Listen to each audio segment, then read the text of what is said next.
Hey everyone, welcome to Willow's Whimsy. Thank you for stopping by. This is my series, Niecy's Journey to Better Health. I'm Neecie, Denise, whichever. And I had to take a day off. And you guys probably needed a day off too, because I'm going on and on about my shit. This Niecy's Journey to Better Health covers physical, mental/emotional, and spiritual. And I don't get into the spiritual stuff very often. We're not going to talk about that today. I am trying to get everybody up to speed. And maybe I'm doing it for myself too. So I feel like I have, I was going to say a landing spot, but it's not a landing. It's more like I have a takeoff spot. Like I know where I'm leaping from and what I'm flying towards, if that makes sense. And so today I wanted to talk about insomnia. So don't worry, this is not a video about menopause, except to say that this all started when I went through it. In general, I fall asleep fine. It is staying asleep. And I think that at different times, people go through different periods of this. Sleeplessness, restlessness. I don't have the leg thing. What do they call that? Like restless leg syndrome or whatever. I have been diagnosed with sleep apnea. I'm still a smoker. And, you know, I talked about my weight, so we won't go there. But those things affect the sleep apnea, and apnea can affect sleep. But I think that's actually a minuscule part of this because I always had sleep apnea. And this really ramped up about a year after menopause. And so normal sleep for me with no medication of any kind, and we're going to talk about that in a sec, no medication of any kind. So I go to sleep. Sometimes I only sleep for a half an hour to an hour. I get up, and usually I'm not doing this now, but I sleep eat. You know, or tired eat, because I'm kind of zombified from having gone into sleep, and I'll just shove shit in my mouth and get back into bed. Not doing that now, but that wakefulness still happens. Then I go back to sleep, okay? 2-3 hours, and then I'm up, and I'm up, and I'm up. I don't get on my phone. I don't ruminate, and people say, how do you not ruminate? Especially with everything we're going through, and stress is a part of this, obviously, right? But eventually I'll fall back to sleep. One of the things is people say, do you have a cigarette? Very rarely, but sometimes I do. Where we live, we can't smoke in our apartments or on our balconies. I have to go out to my car because we can smoke as long as it's 25 feet away from the actual building we live in. That's a pain in the ass and scary. We don't live in a bad neighborhood, but like crime is everywhere. And I got a call from a detective yesterday saying, well, your apartment complex gave us your name and number because they said that you go out to smoke and you may have seen something. I didn't even know about this, but apparently a week ago today, there were shots fired across the street around 9:30. And apparently there were 2 perps, and they think, people ran across the street and cut through the back area of our apartment, which is where I'm usually parked and where I usually smoke. If shit like that goes down at 3 or 4 in the morning, I'm just too scared. I don't have a gun. I don't have a license to carry yet. That's something for a whole nother video, and I realize that's a heated topic. We're not going to go there. My point is I don't have a weapon. And so if I do go out, if I'm that desperate and I just can't sleep and it starts getting to me and I stress out, I go out, but I lock my car doors. And that way, I mean, I would rather have someone point a gun at the car saying, unlock the doors, and just take off and have them shoot or try to take off, then let him in my car, because they say once you're in a car with someone, they've got you, you know? So, I try not to do that. Sorry for that digression. I do that often. I forgot to set my alarm. I try to keep these videos under 15 minutes, and that is for you guys as well as for me. I don't need to go on and on and on. And so, anyway, let's talk about this, because I don't mind people putting in the comments what they've used. I do want to say this before we get into this. I have tried just about every prescription drug on the market for sleep. The problem seems to be, I am someone who, if there's a weird side effect that only happens to 1% of the people who take a medication, it happens to me. Trazodone is one of the most often prescribed medications. I'm so sorry. I digressed again. I wanted to tell you, whether I have a cigarette or not, I will go back to sleep, but then I sleep way past. I like getting up at 5 or 6 in the morning, and I go to bed between 9 and 10, and you would think, oh, 8 to 9 hours of sleep. No, I'm lucky if I get 5. My happy place for sleeping is 6.5 to 7.5 hours. And so that's what I shoot for.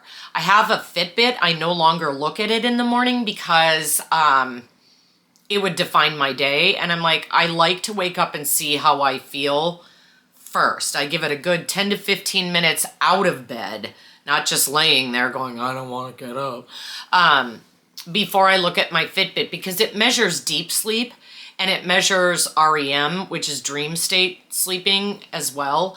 All of those things factor into a good night's sleep. And so it's just become kind of it is a nightmare for me. And I want to get this all in. So Trazodone, back to that gave me the night sweats so bad, you guys. And that's even sleeping naked, having the air conditioning, blasting, fan on in the winter, window open, maybe no air, obviously, and just being freezing cold, but like still, the sweating I was soaking my sheets where I had to wash them daily.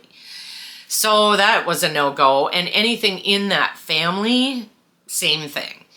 Xanax. Xanax works for me. It works beautifully. Not Klonopin, though. Klonopin is like a long-acting diazepam. Think benzos, right? Benzos they're not good. They work. They work incredibly well. Highly addictive. But it's the only thing that ever gave me peaceful sleep. And it's a fast-acting drug. It's clean, which means you wake up, you don't feel groggy, you feel refreshed. Like I've never had that ever, except with Xanax, and except on the weird nights where I actually sleep. Unaided, meaning no nothing.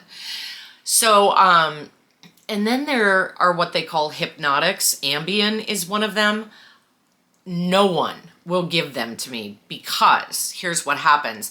Some people, not everyone, but enough that it is a high-risk thing, have what they call sleepwalking, sleep eating, and sleep driving. They're not aware of what they're doing. And when they wake up in the morning, they don't know that they've done these things. I had about 18 years ago, it was about a month and a half to 2 months, where I, out of the blue, started sleepwalking. Out of the blue. I did sleepwalk a couple times as a kid. I think that's normal, but it wasn't a common occurrence. This was almost every night, and got to the point where we had to put bells on the doorknob so my son would hear me if I walked out of the house, and he would come get me. And then it stopped as quickly as it started, but because of that, no one in their right mind would prescribe this stuff for me, and I don't want it. Trust me when I tell you, I have tried so many over-the-counter things. The most recent thing I tried, which it's called hydroxyzine. It's a prescription strength Benadryl. So think antihistamine. It works, but the grogginess when I wake up, and what I finally kind of realized, because I'm someone who has depression, but it's very situational and it's very once in a while. The depression that I have experienced since December, I've been taking the hydroxyzine on and off. I think it adds to my depression. And recently someone, because I'm not insured, so I can't get a prescription. Well, I could, but it would cost, whatever. So she had a prescription and gave it to me. And it was 25 milligrams. And I think I told her I was only taking 10, but I think I was actually taking 20. Anyway, this stuff, I will sleep 8 hours. But yesterday, you guys, I got up. I had 3 good nights, 7 to 7.5 hours. And then I had 8 hours when I woke up yesterday. From the minute I opened my eyes, sobbing hysterically, so overwhelmed. And I know I'm going through stressful stuff, but it was horrendous. And it was a dark day yesterday, and that's not like me. That kind of depression, doom and gloom, 100%, wanting it all to just end kind of stuff. I ended up taking a 2-hour nap because it was still in my system. And then when I got up, my daughter says, I'm ready to go. And I'm like, go where? And I forgot that I had said we would go out and see a friend of ours who has 2 little ones and spend some time with them because we haven't seen them in forever. I'll tell you, when she said that, my heart sank because I didn't want to go anywhere, but I did. And I'm really, really glad I went. But enough said about that. So if there's anything that's worked for you, other people may not have heard of them. Don't be offended. I may not heed your advice because, like I said, I haven't even touched the surface of all the sleep aids I have tried, prescription, to get to sleep. OTC stuff doesn't work for me. So how much time do we have? Oh, God, these videos go so quick. Edibles.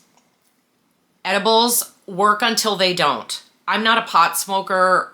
I never was. I don't particularly like being high, but indica, edibles do work for sleep. The problem is there's a couple things. My heart rate has gone consistently up. Now, I talked about weight gain and I talked about the fact that I became so sedentary. I think those things factor in as well. I'm usually asleep before I even feel high. Here's the thing with edibles. They work until they don't. They usually work about a week for me. And then I got to go off and clean my system out and then they'll work again for about a week. And we're talking about 6 hours of sleep, but at least that's doable.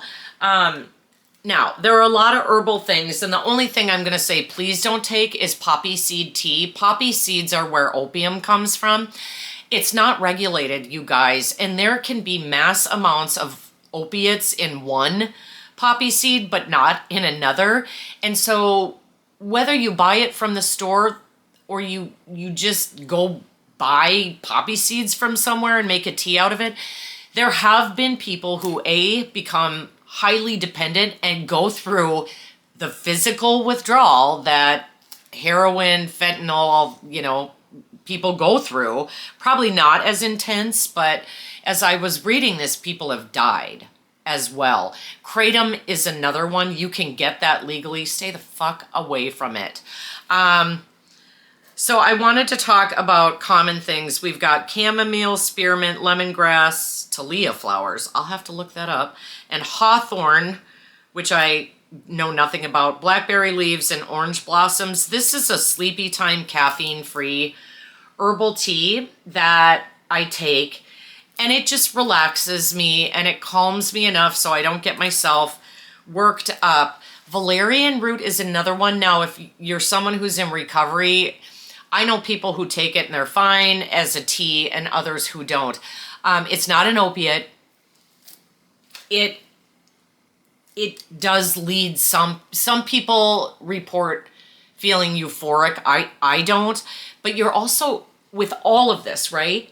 Everything has kind of a time frame on it. Like with that hydroxyzine I was just talking about, they don't recommend taking it for more than 2 months.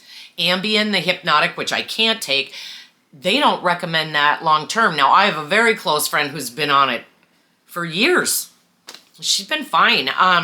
She can't get up or be roused from sleep because she does do the weird things that she has no idea she's doing. But it's worked for her. Anyway, they talk about, who is they? These magnesium drinks, because so many people are naturally low in magnesium. There's one called Calm. Here's the deal. That also helped relax me, which is great. It tastes like pure, it's horrible. It's horrible. It only comes in like a raspberry lemonade. It takes me so much to suck that stuff down.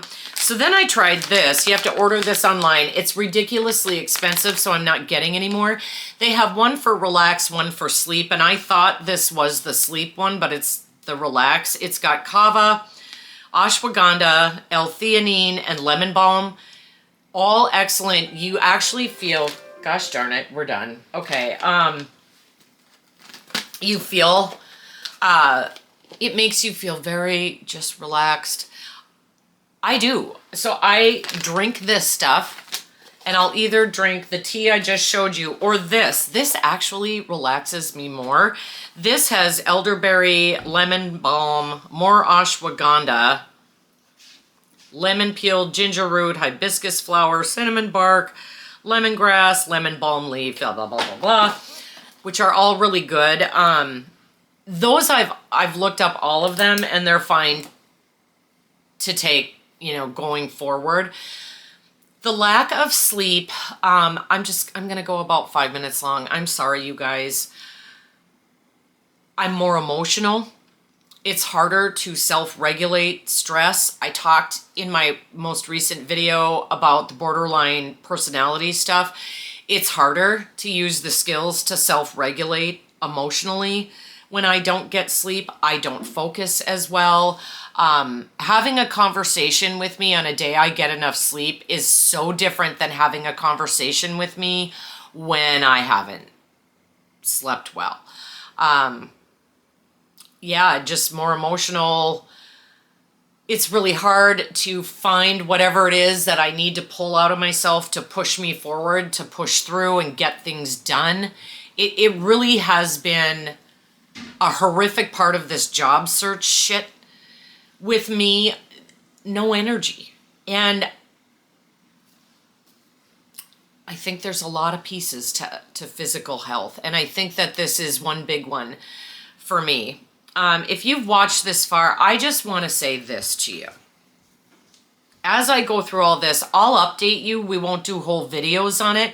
If I find something that's fantastic, I'll suggest it. Go ahead, like I said, and put stuff down in the comments. Like I said, I may not respond because I may have already tried it, and I don't want to poo-poo anyone. If it works for you, it's valid and it's good. So please comment. Please put it down in the comments. What was I going to say? Shoot.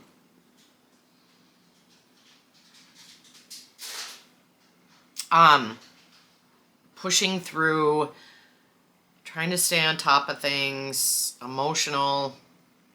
I guess I wasn't supposed to say whatever it was I was going to say. But just going forward, if I find something, I'll let you know. And consistency is everything. Some of the things that really help with insomnia, right? If you use lavender as a scent to help you sleep, only use it when you're sleeping. Don't get up and put lavender lotion on in the morning. You want to train your brain to know when you inhale that, right? That, oh, this is about sleep. And the other thing is a consistent sleep schedule. I try to have an 8-hour time frame set aside for sleep because when I'm doing okay, I can get 6.5 to 7 hours in an 8-hour time frame. So go to bed at the same time every night. Do not drink caffeine after 4 p.m. at the latest. Some people it has to be even earlier. Do not, if you're someone who uses happy lights for depression, don't use them at least an hour prior to going to bed. If you can, you guys, you go ahead and watch TV, but stay off your camera, your cell phone and your computer. The backlights can affect quality of sleep. A lot of people have a hard time with this one because they feel vulnerable, sleep naked. When I sleep in clothes, and I do, obviously, if I sleep over at my sister's house or something, I don't want anyone coming in and, hello, Denise, you know, in all her glory. A cool room is much better than heat and darkness. As much as there are Middle Eastern thoughts about this, and some of them say, oh, there go the tornado sirens. It's a drill. We're not having a tornado. They say, actually a little bit of light, like a night light or something, is actually better for you. I couldn't do it. I have been conditioned to sleep in darkness, and I prefer that. So it's something to look up and maybe give a try if you think. If you have tried it, let me know in the comments. I'm gonna shut up. Thank you for bearing with me if you watch this whole thing, you guys, and I will be back with the rest of these videos. I think we've got 1 or 2 more. And then we'll be done with the Niece's journey to better health, and we can get into the regular flow of things, if you will. Please give this a thumbs up. Please subscribe to my channel. Go ahead and comment, hit the notification bell. All of that stuff helps me so much. And so I will be back tomorrow. All right, bye.